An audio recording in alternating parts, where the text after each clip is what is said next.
So, do I say we are live here at Off the Wagon?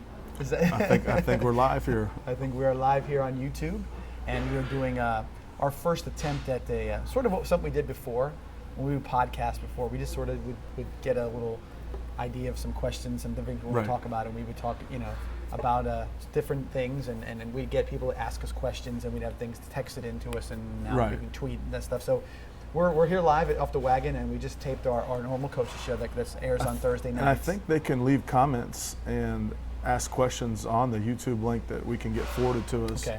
If anybody has questions that is viewing. Yeah. So again, you guys it's YouTube /Vibrant Media, Vibrant Aspects Media.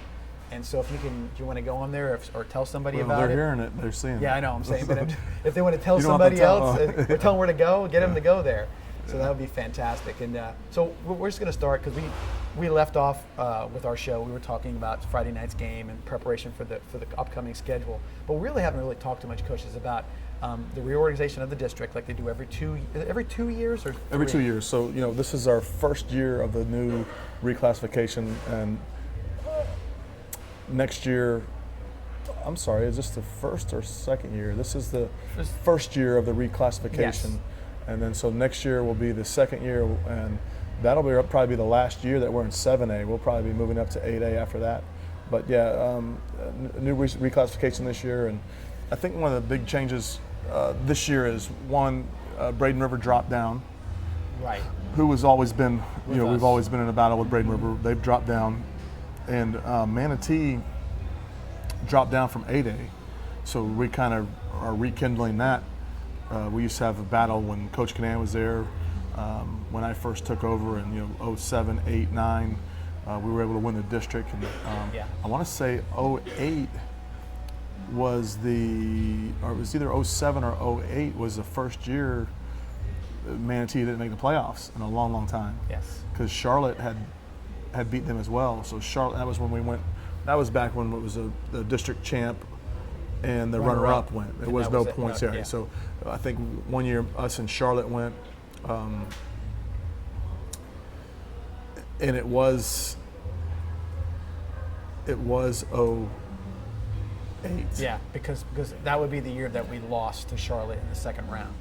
And Dree Archer was out. Correct. And then Charlotte went on to lose to Largo in the regional championship, and then Largo had a real tight game with St. Thomas at Largo. So yeah, so 08 was that year that Manatee didn't make it. But so we're getting Manatee back into the mix as far as we've played it, but not that was a district game. Right, so we played them every year. So it's always an important game, but now it gets to another level. Right, so we're kind of back in a district with those guys, and Sarasota stays. But we've already talked a little bit about Sarasota has really, really improved their program big time, and they've played some tough opponents so far, and really blown everybody out.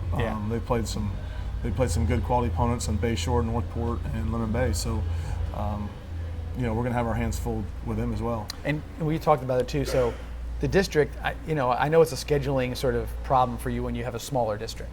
If you have 5 teams in the district, you got to fill out 5 more games. Right. Now you got 4 teams, but 3 teams you play, you got to fill out 7 games.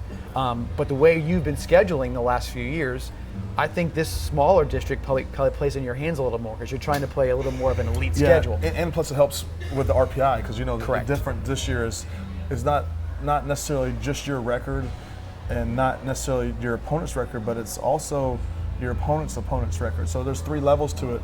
So it's really important to make sure you're playing good quality opponents that also play good quality opponents. Right. So if you're just playing somebody that's 10-0 and they play everybody that's 0-10, and it doesn't really help you a whole lot. It really kind of hurts you. Right. So you want to play those teams that are traditionally a very solid football team or a solid program, and that play other programs that are traditionally solid programs. We talked about, some fans have asked, hey, what's going on? We're playing IMG and some Max Preps, they're number 1 in the country, and then somebody else has got them but they're in the top 5 somewhere. Right. And then you're playing St. Francis of Baltimore in October, and everybody's like, my gosh, this is like such a tough schedule. I understand it's 2 games, but every time you're trying to get that elite level of competition, and of course playing those teams, there's just something to do with the idea that this point system all kind of works together with that. Well, and so we're also playing Cocoa. Correct. And we also just got done playing Trinity Christian. Now, those two are two elite programs as well. Right. Not on the same level as maybe St. Francis or IMG, but still, they're right there. I want to say, there's been two teams, only one team from Florida ever to beat IMG. That was Trinity Christian. Right. And they beat them, I want to say, in 2016. Not the IMG that was in conception the first year, but the real IMG team. They're the only team from Florida ever beat them. So that tells you a little bit and they've won 7 state championships. Right. We didn't get to address that much last week because I found out we were playing them during the middle of the show. Right. So I didn't really. Everything kind of came about in a short period of time. I knew that they had a good program. I didn't know that they were that good. I didn't know they had 7 state championships, and they were the last team or only team in Florida ever to beat. And I shouldn't say only team because Naples beat IMG, but that was IMG's first year, and they weren't to the level that they are now. Right. But Trinity Christian beat them when they were at that level. Yeah, and I remember a couple of years ago, it probably was that year that they had. It was 11 D1 guys, and they were stacked, really stacked team.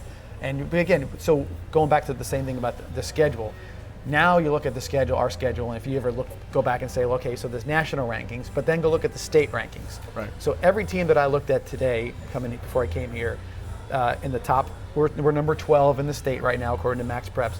Every team, except maybe 2 of them, we've played. Played and beat. And so you look at them, you say, okay, you've got, so IMG is at the top, then it's St. Thomas, and then it's Armwood, and then it's you go right down, then these are all these are all familiar names, but then you start recognizing the fact that we're now in the category of people view us that way. Right. Oh my gosh, Venice. Right.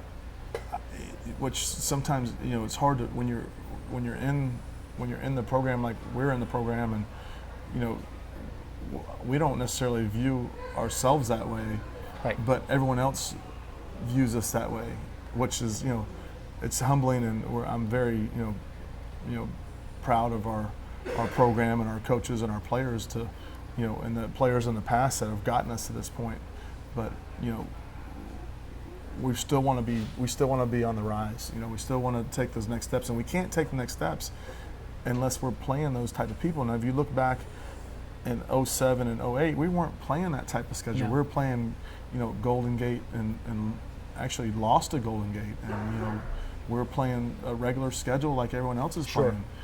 But at some point we got better. We ended up playing Oscar Smith, who was at the time like the number 3 team in the country.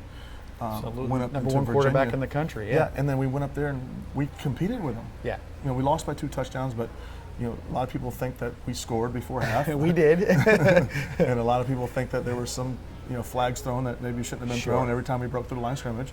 But leaving that game, you're like, gosh, a couple of things here and there, and we beat it's a different game. Yeah.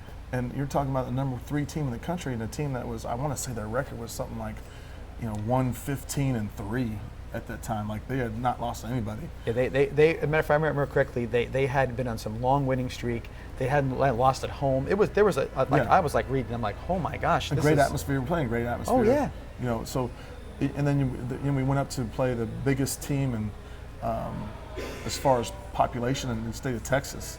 Yeah. And we win that game. Then we go out and we play a Stephenville team in Texas who. Jared Stidham. Yeah, that's where he came from. He was there the Art year before. Briles and the head coach at Houston right now. Who's the head coach at Houston? I know who you're talking about. Holgerson. No, not Houston. The head coach at another, maybe SMU. Okay.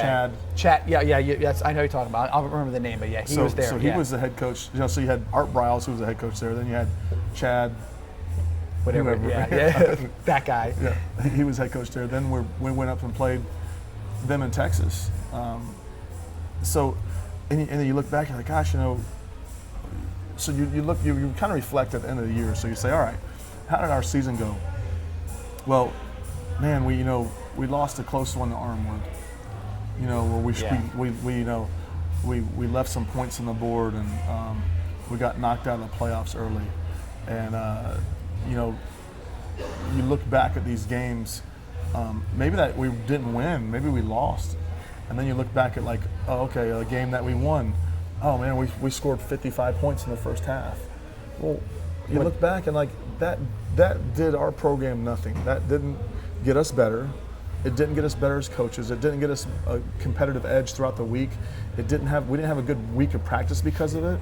You know, so we're like, okay, how are you going to build your schedule? Well, I want to build our schedule to where we're having competitive, lively practices during the week where we know we have to prepare, we know we have to play well, and win or lose, at the end of the day, you're getting better.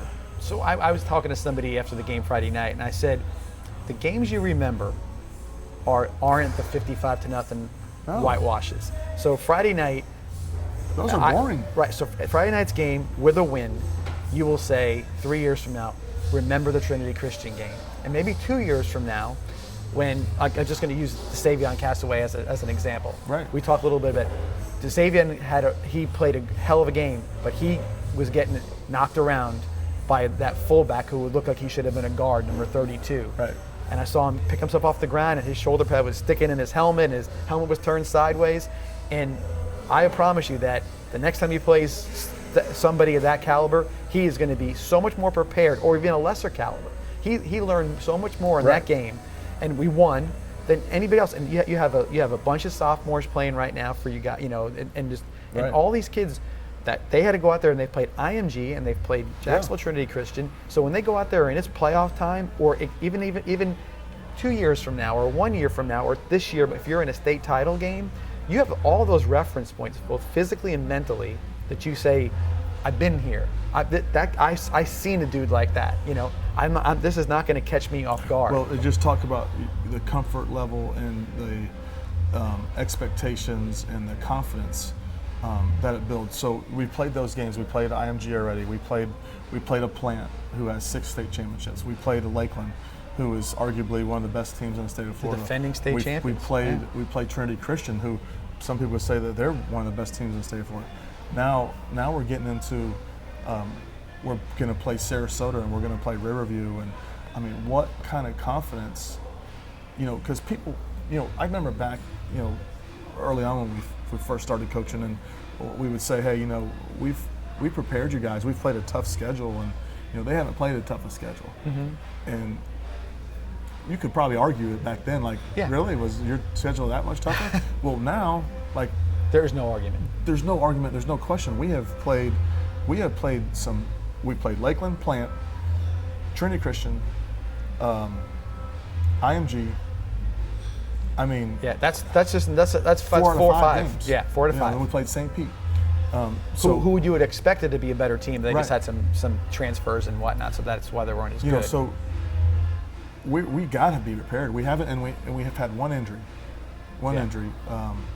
who's Miles Weston, and we're thinking Miles is going to be ready to go back and be ready to play next week. Well, so good timing on our off week, and Miles will be ready for Riverview. And Miles is a good football player. I mean, he was getting to the point where we're using him at running back, where we're using him in the slot. You're trying to get him the ball. You see that even at the college level. All of a sudden, you're handing off to a guy because you want to get him the ball as much as you can, besides just kind of get it out in space or whatever. So I saw you guys utilizing Miles in that role. And when he comes back, we're going to try to get him the ball as well. I mean, you're talking about a kid that's, you know, he's probably grown 4 or 5 inches and put on 15, 20 pounds. Yeah. You know, so. So and then of course now, and also what happens, like, so now you got a JV and a freshman team, both playing very well. By the way, we should point out nobody scored on our JV team yet. They are. I mean, if you see our JV team, it looks like everybody else's varsity team. They have got some. We have 3 guys on it that started for us, or in played the a lot, game. and for Lakeland, yeah, including the quarterback. Yes, exactly. Yeah. So you look at it and you say, but these kids are now. So they see the schedule. They know what's going to. So if whoever's on the team next year or the year after that, whatever it may be, they're going to expect to play these games. Right. Well, matter of fact, if you don't play them, we're going to be like, what's happened to us? Why are we getting to go to these places? And what about like Carson Smith, who basically played 3 quarters against Lakeland? Like, how's he looking at? We're playing Booker's JV this week, you know, compared to Lakeland's varsity. You know, like, you know, he's seen some live bullets and fast live bullets. And, he's seen some guys that are going next level. The number 1 running back in the country was on the other side of the ball. You know, he's watching that guy play. So you see all these things, and again, it's all a matter of and I think overall it becomes the process of getting to that point. once you got to go to the party to eventually be at the party. Now, we also talk about something else. This is kind of a little offshoot of this. Some of these teams that we're playing, at some point in time, I think they're going to collectively become their own entity of some of these sort of like these giant recruiting sources. I was wondering the same thing today. Like, I wonder why those guys don't have like a Super Bowl. Like, they have to at some point. You know what I mean? Like, because what good is the St. Francis and the IMG and like what do they get? I was like what does IMG get out of playing us? Like, if they lose or they play bad, I mean, they look bad. Right. You know, and then if they win, it's like, well, yeah, of course, you're supposed to. You should have won. Right. You've got a national roster. You know, and then like the Mater Days and the, you know, even like St. Thomas Aquinas and those teams, like, why, I wonder why they don't like say, hey, let's get a national. Because there's probably 30 of them, I would say at this point, maybe 25 of them. There will be 30, you know, because there's other people that are heading that way. Someone told me today that the owner of Under Armour is putting one together in Maryland. Yeah. You know, so why don't these teams like say, hey, all right, let's all get together, create our own foundation or whatever, create our own deal where it's a national, the elite something or others, whatever. Yeah, you know. Yeah, and if you want to, if it's you know, some people say, hey, we do this to. It's a ministry, and we would do this for a ministry, and we, you know, don't feed me that. If that's really the deal, break away and don't treat your ministry as really something that it's not. Be something that it is, and let's say, hey, let's play a national schedule. We'll play St. Francis, we'll play IMG, we'll play all these Mater Days, we'll play all these schools that do this, and we'll put together 20 teams, and we'll do our own playoff system, and then each year we'll have a national champion. Right, and what you would do if you wanted to, so let's say you said, okay, these guys are where it's at, and you wanted to, you can still include some of the other schools that are okay. I'll say it, Venice. So if they want, right. So they're gonna because they always can't. I'd say they can't travel maybe from a financial perspective all over the country. Some of them can. But they are. But you can bring some other teams into that. What would help them there is, okay, IMG has a 10-game national schedule. Well, and they do home and home. Well, one time they're traveling and one time they're home. Yeah. Now that's going to bring a crowd. A crowd, and they play on Saturdays. So maybe if someone wants to go see IMG versus St. Francis, now you're like, oh, that's a game I want to see. Everyone wants to go watch that. It's on Saturday. So they're not competing with the high schools. Right. And because I mean, who's going to see IMG versus, you know, Miami Northwestern at IMG? Only Miami Northwestern fans that want to travel there. Correct. You know what I mean? So correct. I think as a business model, that would be better for them. But you know, we're getting off on a tangent. Yeah. But that's the same. Because we're talking about our schedule too. Right. But again, at some point in time, you know, there's going to be a point where there has to be some. Again, Venice, we're playing these teams, and let's say even like a Lakeland, but you're creating a situation where there's a whole different level of competition that a public school like Venice or like Lakeland, maybe year to year, you could get into a few of those games, but you can't play 10 of those games. No, because it would be. And then you know what happens though? Then you get now you get like the state behind you. So now you got people like, hey, I'm rooting for IMG.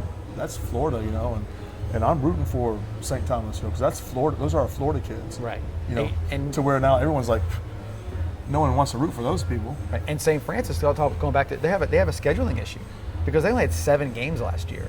I think I was even told 5 Canada teams, Canadian teams. You have to go to another country to figure out how to play a team, and so that's gonna be the hard part for them. They'd have to figure something out. But with that, I think talking about playing them or getting they could sprinkle in a couple of games like that and say, hey, you know, let's say it's IMG, you play so many national games and you play a couple locals or whatever. If you wanted to, but I still think there's enough. I think there's still enough national teams. Like you even got like Clearwater International, like Clearwater, whatever we're supposed to play. Clearwater Academy Institute or something, CAI or whatever. They're loaded. Yeah. So they're in the mix, you know. They're one of the teams I saw in the top 10 in the state that we haven't played. We were supposed to play. Right. And so they were right there in that mix. And where'd that come from? Like nowhere, just out of the blue. Right. Somebody had an idea, and next thing you know, it happened. So what I'm saying is, you get these teams, and they have their own schedule. I mean, I don't know. I out of the box, but I just think that would be a big idea. I think it's going to happen at some point in time. So it's just that's the deal. But again, our schedule coming up, St. Francis is is maybe the one team we have left that's super type of team. But again, I personally feel like when we play that team, obviously they're going to have. I know they got a dude that's going to be going to Alabama, 6'5", 310. Two guys doing Alabama. One guy named Clowney on the team. I'm sure Clowney's some relation to Clowney. No, he is. He's his brother. Yeah, he's on the other side, and all that kind of stuff. And so it's going to have that look to it. But I think again, when we walk on the field, I would imagine at some point in time, it's the level of confidence that we bring to that field now is like, okay, I've seen this because. And I think that's only going to make you better. I mean, no doubt. We'll be better. We'll play better than we did against IMG, than we did against St. Francis. Yeah. So, do we have any questions? Anybody have any questions for us? No. Go see if anybody. So we actually. So the setup here at Off the Wagon, in case you guys are wondering too, we're sort of in an area where you can see us, but you can't hear us. And so, but there are a lot of times the fans, some of the players, parents, whatnot, come down and they come down and they do dinner and whatever. Yeah. So if you're wanted to come down and join us to ask questions, we're all for that as well. Yeah. Again, we've talked about it on the show. The food's great here. A little music playing in the background. There's TVs on the screen. If you haven't been Off the Wagon, it's got a real sort of open, very very area atmosphere. So come on down. You can do that. And then we're always looking for again some sort of input into this. We'll promote this throughout the week and leading up to next week as well. Next week we'll focus more on who we're playing our next opponent. Who is that? Next week is Riverview. Riverview, yeah. I've been thinking about Sarasota as we're preparing for Sarasota, but so Riverview is the next opponent, and so we'll address their team and their strengths, their weaknesses, their coach, and we'll get in depth about Riverview and everything about them. Because again, we have a limited amount of time, and we can talk a little, because you get to going on something and you don't get a chance to kind of go as much in depth in it. So kind of spread the word, if you can, to spread the word that we're going to have a live feed here on Tuesday nights around 7:45. I'll put something on Twitter, but we'll plan on 7:45 every Tuesday night, and we'll try to run it for 30 minutes. Yeah, no doubt. And if you have questions, you can either just put it on. Probably the only way is just type it in YouTube on the comments where you're watching, and then our director, Vibrant Aspect Media, will let us know, and we'll answer the questions. Yeah, no doubt. And so I'm gonna split off to another kind of subject matter here, similar to the behind the scenes stuff. So this year, unprecedented as far as the fact that we have of a receiving core we've had. Now, we had the best wide receiver in the country 2 years ago with Javon Hiley, 131 catches, 2,000 yards receiving. Well, we had the most productive. Now, our opinion, our opinion would be he's the best, but I think receivers wouldn't rank him as the best. Right, but it's all the measurables. He was the most productive receiver in the country, and that's factual evidence. And it was. Well, I don't think it was even close. I think he was way off the charts. And he broke every state record as far as receptions, yards, touchdowns. He was the guy. But this year you've got multiple receivers. Right. Now in the past, we've thrown the ball. I've seen us throw it 30, 40 times, but most of the time I've seen us run it 50 times. So we would now, from your perspective, you're calling plays, Coach Mack's calling plays. You've got this whole new basket of sort of pieces to play with. How does your game planning week to week? Obviously, you're looking at certain things. Have you tried to scrap the old method of doing it, or now are you adapting to your players, or what exactly are you looking at? Here's how it goes. So we want to get the ball to our best players and our most explosive players. So, but if you call a play, and let's say we call a play to Wes Wolf or Malachi Whiteman or whoever it may be, and we throw the ball in the dirt. Now it's 2nd and 10, and then we get we hold the ball a little longer than we should, and we get sacked, or or we throw an interception. You kind of want to go back to hey, let's hand it off. Let's get 7 yards on first down and then do something else. Right. Right. So we go in the game wanting to do that, and we have done it. I mean, I'm not sure how many times we threw the ball last week. How many times we threw the ball? We threw it 30. Threw it 30 times. Yeah, but we also had 83 plays, and that's from the line. That's not including the punts. That's kind of where we want to be. Yeah. I would be comfortable with 50-50. But I'm not a guy that's going to sit here and say, well, we want to be 50-50 or we want to be 60-30. I want to do what's working. See that, and that's the thing. Because the reason I even brought this up is because a lot of people say, well, now we're going to be a passing team, right? Because we have all these, and I'm like, no. I mean, so if you look at all the successful football teams, I don't care if it's from high school to college to pros, it's not like, well, we have to do this or we have to do that. They do what they. It's a matter of moving the ball down the field in the most effective way you can. Right. It doesn't matter, so it's just because you have a couple of shiny objects on the, that you can get it to, you want to get it to them, but you want to get it to them in the proper perspective. And not you just want to say, let's just drive it down your throats. And a lot of times I think people see that, the question. I want to give it to our shiny objects a lot. Yeah, no, but at the same time, if we're not getting it to them, we got to, first and foremost, we got to win the game. You know what I mean?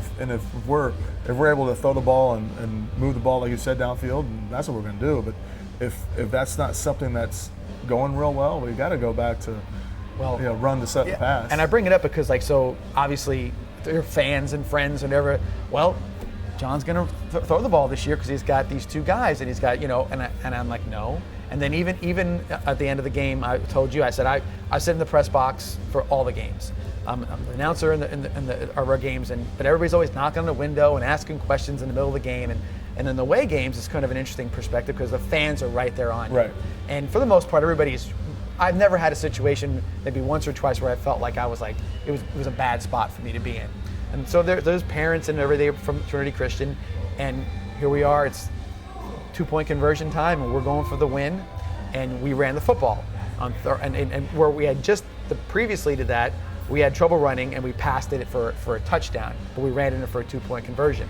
And it basically stunned the entire Trinity Christian fan base. And a bunch of them came to the window and asked me, who called that play? I would have called that play. And I'm like, well, you don't know that's what we do. I know that we have to throw the ball in certain situations, but it's not like we give up on what we're good at. We're not giving. I know we've got Malachi, we've got Wes, and we've got all these things, but these players out there. But we're about being tough. Right. We're about running the football. So we never lost the identity. And I guess I'm saying is that's probably something that you think about in your game plan. You want to get the ball to the new guys, but you don't want to be in a situation where you lose your identity and what makes you good. No, I think you're exactly right. I mean, you got to be able to run the ball. Bottom line. I think we're getting better at throwing the ball. I think that we definitely, we have two really, really good receivers, and Wes is a guy that had 80 catches last year, and he's really, really reliable and great hands and a great catch radius. Then you have Malachi, who, I don't know what his rank is in the country as far as receivers, but I promise you it's number one. Mm-hmm. Yeah. If someone's really rating somebody and someone's saying, hey, what can this kid do? And we just got to find a way, one, to be productive getting them the ball. Right. There's a lot of stuff that takes place as far as protection and getting the ball thrown to him, and then he's drawing double coverage every game, and I think I talked to you about it, and it's not double coverage from like the local defensive back. Yeah, no, it's double coverage from the Clemson commit with the Auburn safety over top. The IMG kid was the number one corner in the country, and he had help all night. Yeah, all night. So they never. I think I say all night. The one time he didn't have help, we scored a touchdown in the first drive. Yeah. And then after that, they said, "Okay, you're going to help you all." Well, that's why even the interception for the touchdown in that game, right? He had over the top help. Over the top, right? And he was no way he would worry about it. Happen, and I thought for sure that they wouldn't, having the number one corner in the country, that they wouldn't help him like that, but they helped him the whole night. Yeah, no doubt. So like I said, I think that's what I hear and that he still a lot. Had 6 catches for 100 yards. Right. And I hear that question a lot because it's like, is there a transition happening? I said, no. I said, you got to understand. I said, there is always there's always things that you're always going to play different. your best players. Right. You're always going to do certain things. I mean, Heck, we just like last year, we didn't have a running quarterback, and Right. every other year we've had a running quarterback. Right. So, I mean, I think that's one quality as a coach. You got to be able to adjust. Well, you think of the different quarterbacks we've had. personnel. The first quarterback you had was Trey Burton. Yeah. So we For see 3 years. we see where Trey is now. Then I had Bryce for 4. Right, and then you had in between you had Don Marino, and you had Grant Flesner, and you had Kale Utsi, and all these different guys with the different Right. ability to do certain things. They all could run. Yeah, and even I go back and said, what was the most effective running team you ever saw? I said, well, a 1-year starter was Kale Utsi, and we ran for like 4,000 yards that year. He had like 1,800 yards Yeah. rushing. He just threw it to keep him honest. And so he was so good at what he did that why would you not Right. keep doing it? And so that's why it works that way. And then last year with Hayden? Wolf, Yeah. I mean, what are you going to do this year? You don't have a running quarterback. Well, I don't know, but that kid can throw it. Right. I mean, imagine having right now. Oh, his arm talent. I mean, that's what they say. You see certain things. People say, "Well," I said, "No, I mean, he's 6'5". But imagine him. Look at his number one receiver, his brother as a sophomore, a kid that we thought was going to be a JV player. Right. Before. Imagine if he's a quarterback this year. Like, Yeah, it's crazy. I don't know what you do. Right. Do you just go empty every play? You don't have to run it. Yeah, because he's got Right. the arm talent to do that. Right. And then of course you look at this and you say, beginning of the game against Trinity Christian, and Nico's running was killing him. Yeah. Because you want to go, well, if Nico doesn't go down in that game, you have no problems. I think Right. you win by 2 touchdowns because they had no answer for him running with Brian and then mixing the pass in, because a safety has to come up and if Brian, if he's reading the play right and they come up and get Brian, he's gone. He had a 30-yard run. The reason he didn't have more yards because he had a couple of negative yardage plays. Right. Every quarterback's going to have some negative yardage in a game. So he would have had a lot of yards in that game for sure. But no, again, you're right.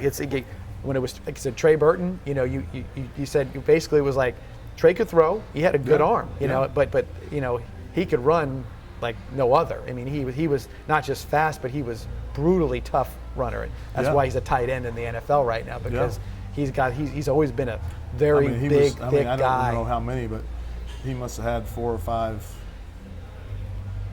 80+ runs. Yes. And then who knows how many like 3rd and 4th down like runs where he should have probably been stopped, that he got, and that wouldn't. I mean, this is when we're under center.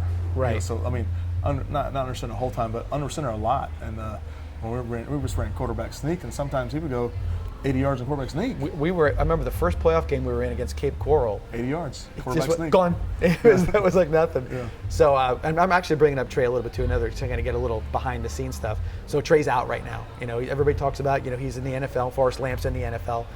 They ask about how they're doing and everything else, and then a lot of concern about Trey has a groin injury and whatnot. I don't know the severity of it. I know he's getting through some things, but I know that there's nothing any of us to worry about his work ethic. It has never changed since he was a sophomore. I tell a story about we used to, your brother. He cooks for the team. He's running 300s where everybody's just eating breakfast. He's like, no, I'm like, hey, he's like, no, I didn't practice well tonight. And so there's something, there's a reason why we talked talent, effort, and dedication. We talked. I said, Trey, it's going to work out. Whatever it is going to work out. Always works out for you. Mm-hmm. You got somebody looking over you, and whatever it is. I don't know the details of his injury either, but I know that the way he works, it's going to work out for him eventually. Yeah, no, because obviously they probably ask you, they ask me because they know that we're around the program. We're not going to. First, I can't discuss that anyway. No, but I wouldn't even. Right. I didn't want to. I don't. It's not for me to know, because that's something that he's not. I would never ask anybody. Hey, how's your groin doing today? Or how's this? I'm not. You don't want to. He's gonna. That's his. He's a professional. That's his job, and he'll take care of it. The read your injury report from. But I do know. I do know for sure that there's no doubt that his level of effort is just unprecedented. And he's, like I said, whatever it is and whatever happens, he's going to be all right. He's going to get through it, and he's going to end up on top somehow. Another question I again been asked a lot this year is our coaching staff is ever expanding, and it's good because this is an opportunity for the kids to get. And not just from on the field stuff, as far as X's and O's, but a lot of what I see now is that because there's a little bit more of an opportunity to actually put your arm around a kid and talk to them about certain things, and I see it now more and more, and I think it's working out well. I mean, we've had the core coaches that have been there from the beginning. But now we're adding some really vital people there.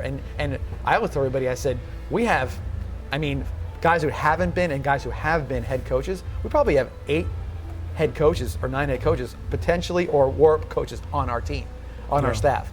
Because you yourself. Well, we have Coach some new Shannon, additions. We have Wade McVeigh, who is he helps out with football operations, just kind of day-to-day stuff. We have Lucius Bonner, who's a running back coach, who's been absolutely fantastic. And as a coach, you want those guys that, don't have an ego. First of all, we don't have any guys with any egos on our staff, and I'm so I don't know. I can't tell you how lucky I am just to have the type of people I have around me. I always say, I always want to hire better people than I am. And makes you better, makes everything better. If you're not trying to hire people that are better than you, then you're not doing it right. Coach Bonner has done an unbelievable job with our running backs. Just the way that he interacts with those kids and coaches those kids is unbelievable. We have Coach Riles, who was a new addition last year, who's been a head coach, an offensive coordinator on a Booker team, a Booker program that was at one point, they were the program. Yes, no doubt. I don't know if you remember, but when I took over here, I always used to say, my goal is to get where Booker's at. We couldn't beat Booker. Yeah. No one could beat Booker. Yeah. So he was there in their heyday, and he took over Sarasota, and he is so good with the kids. He's such a great person, and we're so blessed to have him.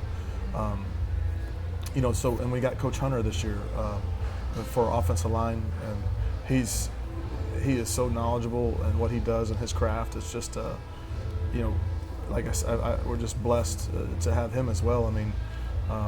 He's a much better football coach than I am, and like I said, this is the type of people that I want to hire. And then we got mainstays that have been there forever: Coach Shannon and Coach Wideline and Coach Bartlett, Coach Butler. Coach Heyer's been there for quite a while. Yeah, Coach Heyer's a mainstay.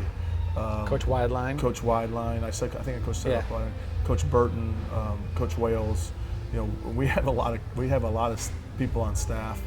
That are Coach McManus, who's been with me twice. I guess this is his 3rd time, because he came in for a little while. He was with us, and then he left and went to his offense coordinator at New Mexico State, and then he came back, by the way. Then he came back, and then he retired last year, and then he came back at the end of the summer. I think what he was trying to do is he saw me getting off for spring the last 2 years. He's like, I'm taking spring off this year. Yeah, he's got something going on. So he retired, and then he came back before, in the summertime. Came back. He said he retired, but he didn't have a plan to there's nothing for him to do, so he wanted to come back. So we're lucky to have him. He has so much knowledge, and he's got this. It's funny because he sits there and you and him are in communication during the game. That's who mostly you're talking to, and he has this sort of way about him that he definitely can he's telling you what he thinks, but he still allows you to have sort of this back and forth, like, here's the play I think, and then you'll say something, and he's like, oh, okay, he sort of allows that ego. The short window. You got every play is there's so many seconds. Now it's a 40-second clock, and we're going, and it's fast, right? And he'll say, do this, and sometimes you jump on, and sometimes you're like, I'm thinking this, and he's like, okay. It's never like, no, it's okay, and then except where we want to try to go on 4th down. Couple times. Do not do it.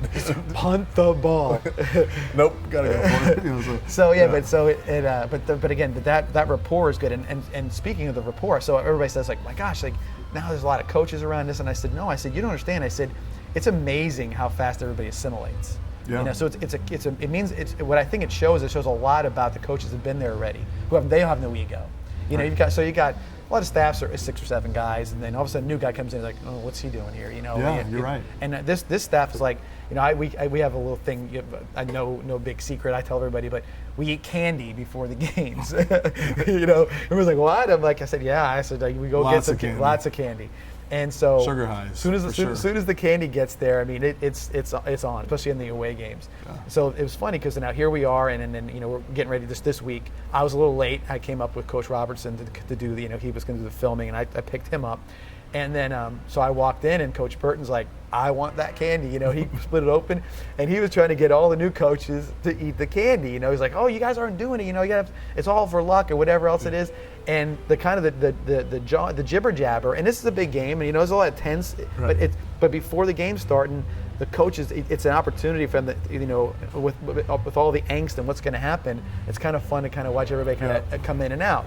You know, and I think that's a lot to do with how everybody feels comfortable. A new coach comes in, and it's not like, what are you doing here? It's like, oh, good to see you. Come on into our little gathering here and get used to everything. And I think that everybody, and like Coach Riles, when he first started last year, or was it 2 years ago? No, last year was his first year.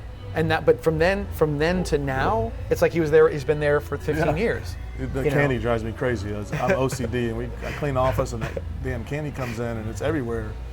You know, people just throw their trash there. Oh gosh. Yeah, sometimes I got to put the candy in order, and they just. Well, I watch some open it up, and I've always watched you open the candy bag very carefully, and some of them just put their teeth into it and start going right at it. So yeah, but I'm just saying that with the coaching staff in particular, it's really cool that everybody can fit in there. I can't believe someone would have a better staff and get along the way we do. You know, I talk to people all the time, and they're like, "Well, I don't even know that part of the staff." I'm like, "How?